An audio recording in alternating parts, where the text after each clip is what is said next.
Ils s'appellent Jean-Yves et Thomas Le Drian. L'un est chef de la diplomatie française, l'autre homme d'affaires et son fils. Tous deux sont au cœur d'une enquête du mensuel Jeune Afrique.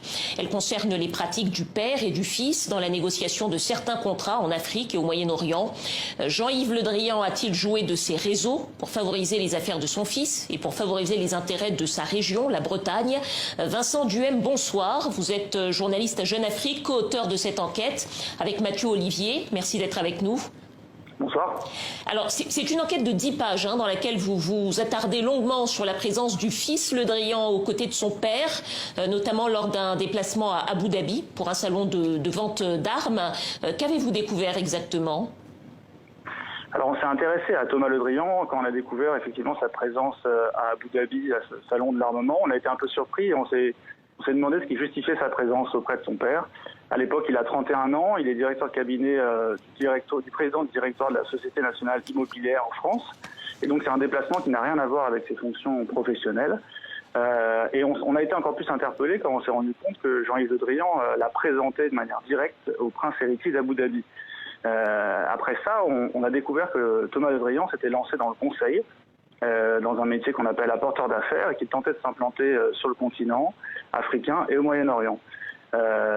C'est devenu encore plus intéressant quand on a découvert qu'un de ses partenaires d'affaires se nommait Bernard Squarcini, qui est l'ancien patron de la direction centrale du renseignement intérieur en France, et que les deux hommes, ces derniers mois, approchent des sociétés françaises, souvent spécialisées dans le domaine de l'armement, des technologies de pointe, et elles leur proposent de faire la promotion de l'entreprise auprès de Jean-Yves Le Drian.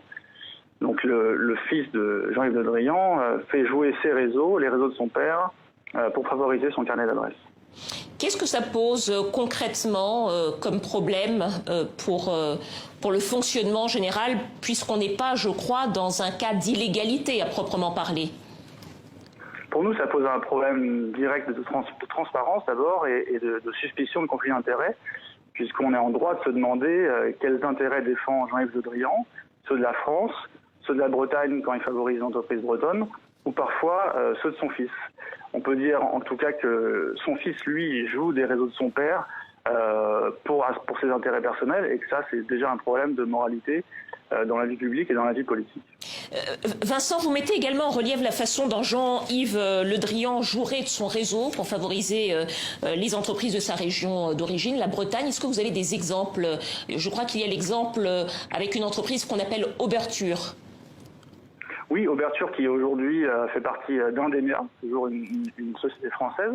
Et on raconte les coulisses de l'attribution d'un marché au Mali en 2015, un marché qui a été passé sans appel d'offres et qui a été remporté par Oberture, le marché des passeports biométriques.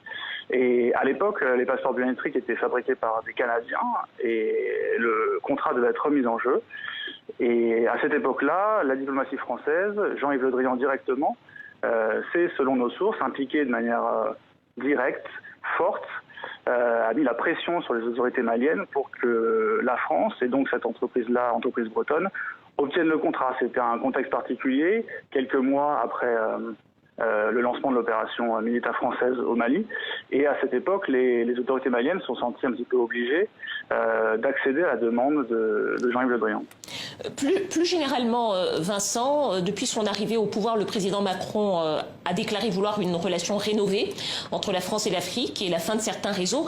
Est-ce que vous diriez que les pratiques anciennes entre la France et l'Afrique perdurent encore largement sur le continent, à la lumière de ce que vous décrivez dans cette enquête ?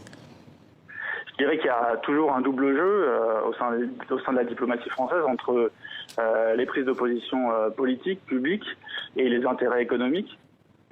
Et qu'aujourd'hui, oui, Jean-Yves Le Drian est plutôt un tenant de la ligne de soutenir les intérêts économiques de la France plutôt que défendre une certaine moralité politique.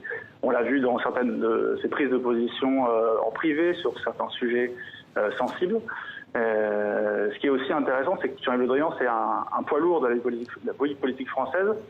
Il est important au niveau national, mais aussi sur le continent, puisque depuis François Hollande, il joue un rôle très très important dans la diplomatie française en Afrique, et qu'on a même appelé avant le ministre de l'Afrique. Donc, ses prises de position, son comportement est aussi encore plus important, parce qu'il joue un rôle central. Vincent Duhem, journaliste à Jeune Afrique, co-auteur de cette enquête avec Mathieu Olivier sur les réseaux d'affaires de Jean-Yves et Thomas Le Drian. Merci à vous.